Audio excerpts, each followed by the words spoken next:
నిన్ను వాళ్ళ నుంచి కాపాడింది బ్రతకనివ్వడానికి కాదురా, నా మీద హంతకుడనే ముద్ర వేసిన దుర్మార్గుల్ని నా చేతులతోనే చంపాలన్న ప్రతిజ్ఞ నెరవేర్చుకోవడానికి. దయచేసి నేను చెప్పేది వినండి.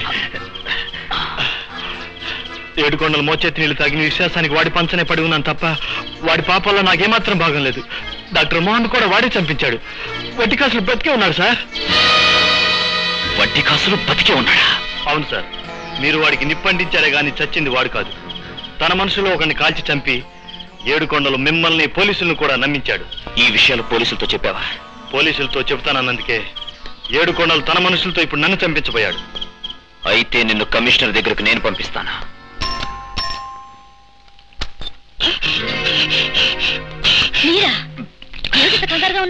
కమిషన్ గారితో అశ్వత్థామ గురించి ఒక ముఖ్యమైన విషయం చెప్పాలని వచ్చాను. అశ్వత్థామ గురించా? అవును. ఏడుకొండల తమ్ముడు వడ్డీ కాసులు చచ్చిపోలేదు. అశ్వత్థామ తల్లిని చంపినందుకు ఎప్పటికైనా అతను చంపి కక్ష తీర్చుకుంటాడనే భయంతో అతను చనిపోయాడని వాళ్ళు నాటకం ఆడుతున్నారు. వాళ్ళ మనిషిని ఒకరిని చంపి వడ్డీ కాసులు చనిపోయాడని పోలీసులు నమ్మించారు. అయితే ఇప్పుడు వడ్డీ కాసులు ఎక్కడున్నాడు?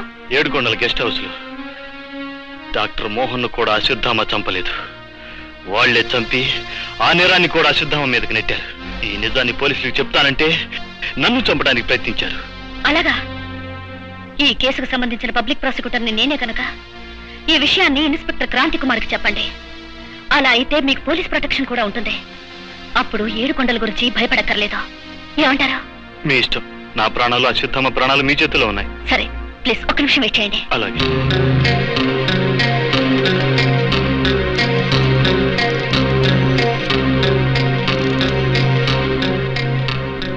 Hello, police station.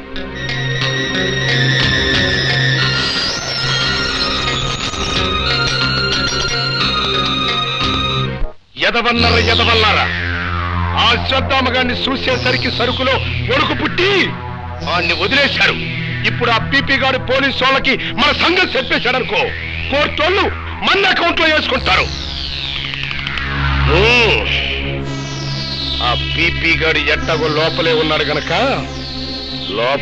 లోపలే మన అకౌంట్ లో వేసేయండి, బ్యాలెన్స్ అయిపోద్ది.